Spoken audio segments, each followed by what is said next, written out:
सबके वचन श्रवण सुनी कह प्रहस्त कर जोर नीति विरोधन करिय प्रभु मंत्री हमति अति थोर। राम सिया राम सिया राम सिया राम सिया राम जय जय राम।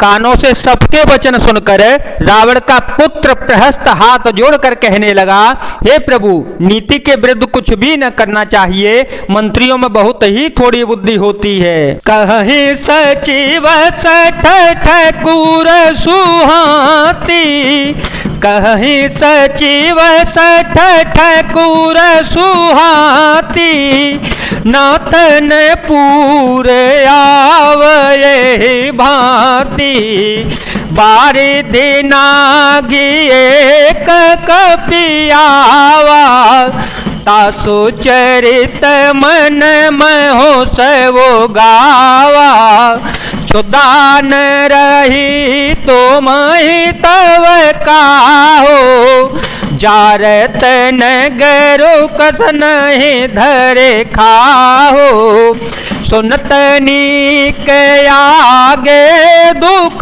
पावा, सचिवन असमत प्रभो है सुनावा।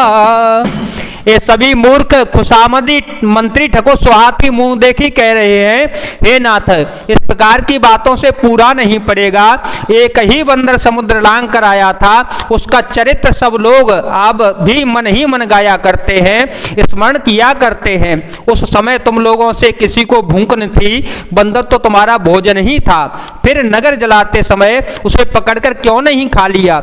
इन मंत्रियों ने स्वामी आपको ऐसी सम्मति सुनाई है जो सुनने में अच्छी है, पर जिससे आगे चलकर दुख पाना होगा। जय बारी बधाय उहेला, जय बारी बधाय उहेला, उतरे उसेन समेत सुवेला, शोभनु मनुज खाव हम भाई, बचन कहे सब गाल फुलाई, तात बचन मम सोनु अति आदर, जन्मन गुण हूँ मोरे करे कादर, प्रिय बानी जे सुन ही जे कहीं, से नर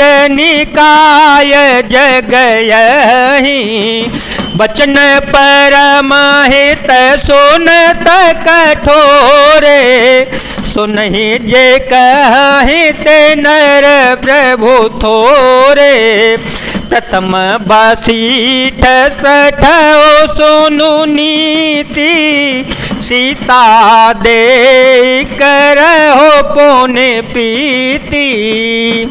जिसने खेल ही में खेल में समुद्र बांध लिया और जो सेना सहित सुवेल पर्वत पर आ उतरा, हे भाई कहो वह मनुष्य है जिसे कहते हो कि हम खा लेंगे। सब गाल फुला फुला कर पागलों की तरह वचन कह रहे हैं।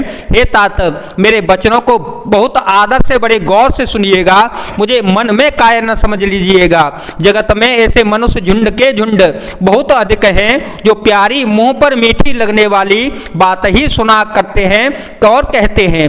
हे प्रभु, सुनने में कठोर परंतु परिणाम में परम हितकारी वचन जो सुनते और कहते हैं वे मनुष्य बहुत ही थोड़े होते हैं। नीति सुनिए, उसके अनुसार पहले दूत भेजिए और फिर सीता को देकर श्री रघुनाथ जी के प्रीति मेल कर लीजिए। नारी पाई फिर जाहि जो सोन बड़ाई रे, नाहित सम्मुख समर महे, तात करिय हठ मारे। यदि वे स्त्री पाकर लौट जावे तब तो व्यर्थ झगड़ा न बढ़ाइएगा, नहीं तो यदि न फिर तो हे तात सम्मुख युद्ध भूमि में उनसे हट पूर्वक डटकर मार काट कीजिएगा। यह मत जो मान हूँ प्रभु मोरा, यह मत जो मान हूँ प्रभु मोरा, उभय प्रकार सूझ सूझ ग तोरा, सुत सन कह दस कंठ रिसाई, हसमति सठ के तो ही सिखाई, अब ही ते और संशय होई, बेनु मूल सुत भय घमोई, सुन पे तो गिरा परोसयति घोरा, चला भवन कही वचन कठोरा, हितमत तो हिन लागत कैसे, काल बेबस कहूँ भेद जैसे, संध्या समय जानी दस सीसा, भवन चले ओ निरखत भोज बीसा। हे प्रभु, यदि आप मेरी यह सम्मति मान लेंगे तो जगत में दोनों ही प्रकार से आपका सुयश होगा। रावण ने गुस्से में भरकर पुत्र से कहा, अरे मूर्ख, तुझे ऐसी बुद्धि किसने सिखाई? अभी से हृदय में संदेह भय हो रहा है। हे पुत्र, तू बांस की जड़ में घमोई हुआ, तू मेरे वंश के अनुकूल या अनुरूप नहीं हुआ। पिता की अत्यंत घोर और कठोर वाणी सुनकर प्रहस्त ये कड़े वचन कहता हुआ घर को चला गया। हित की सलाह आपको कैसे नहीं लगती, आप पर कैसे असर नहीं करती, जैसे मृत्यु के वश रोगी की दवा नहीं लगती। संध्या का समय जानकर रावण अपनी 20 भुजाओं को देखता हुआ महल को चल पड़ा। लंका शिखर ऊपर आगारा, अति विचित्र तह होए अखारा, बैठ जाए तहि मंदिर रावण, लागे किन्नर गुण गन गावन, बाजहि ताल पखाओ जबीना, नृत्य करहे अपक्षरा प्रवीणा। लंका की चोटी पर एक अत्यंत विचित्र महल था। वहां नाच गाना अखाड़ा जमता था। रावण उस महल में जाकर बैठ गया। किन्नर उसके गुणगानों का समूह गाने लगे। ताल करताल पखावज मृदंग और वीणा बज रहे हैं। नृत्य में प्रवीण अप्सराएं नाच रही हैं।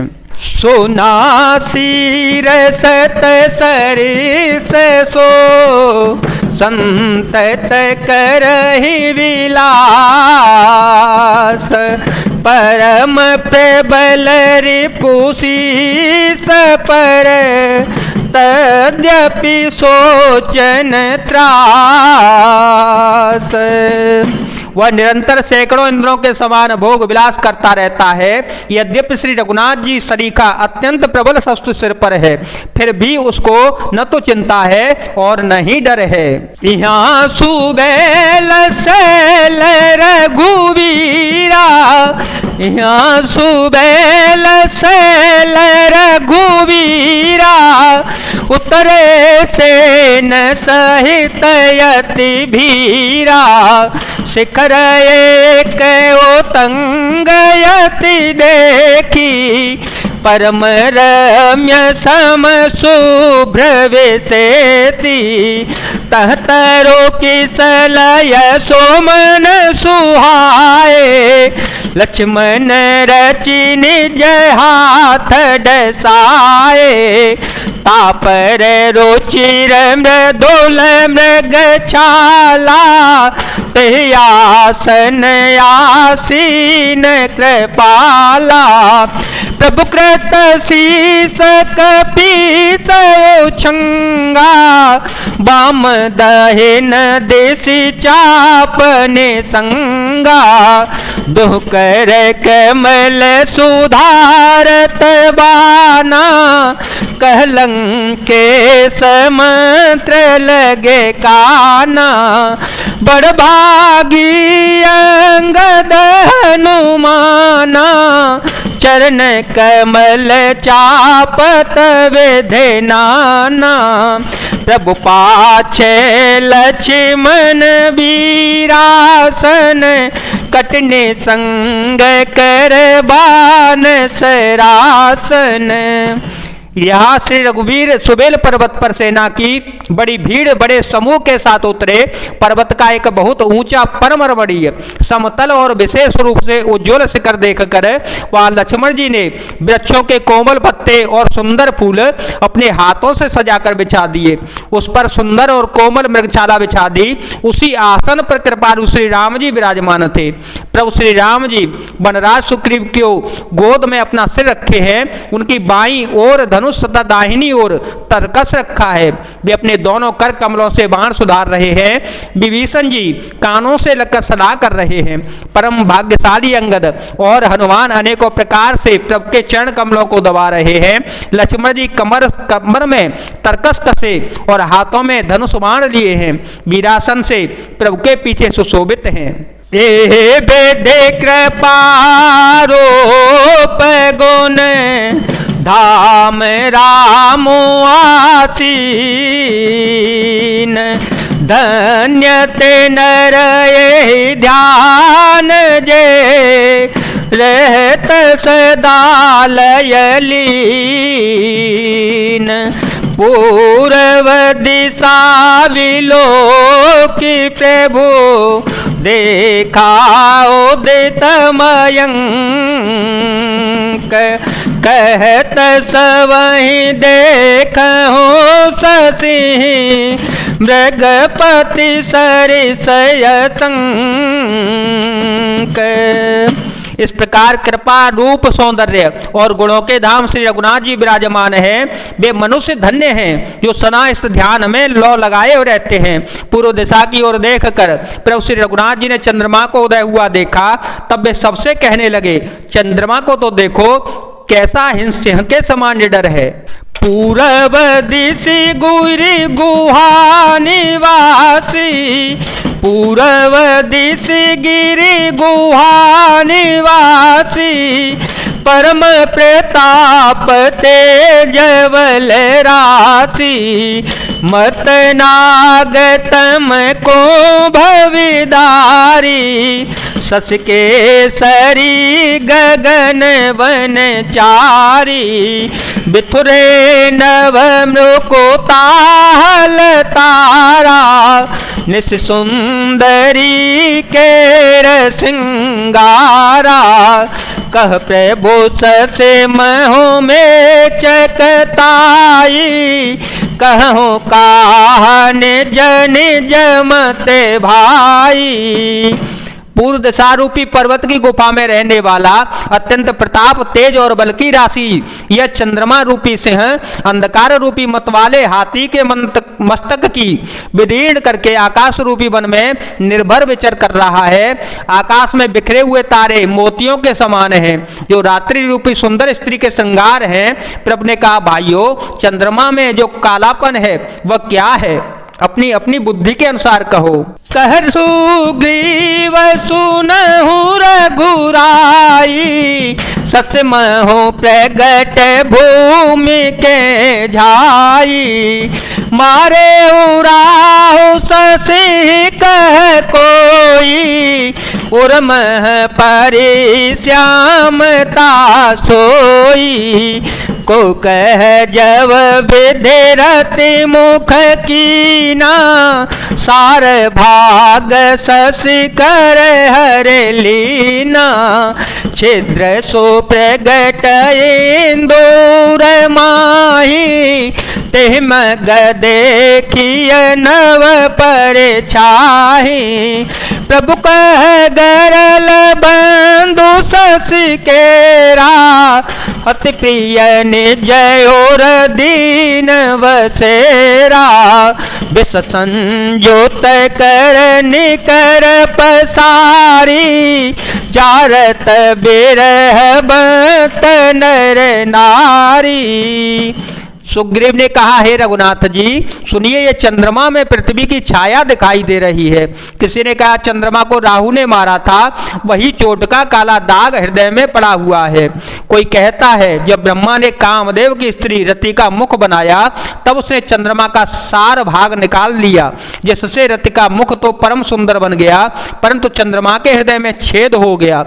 वही छेद चंद्रमा के हृदय में वर्तमान है, जिसकी राह से आकाश की काली छाया उसमें दिखाई पड़ती है।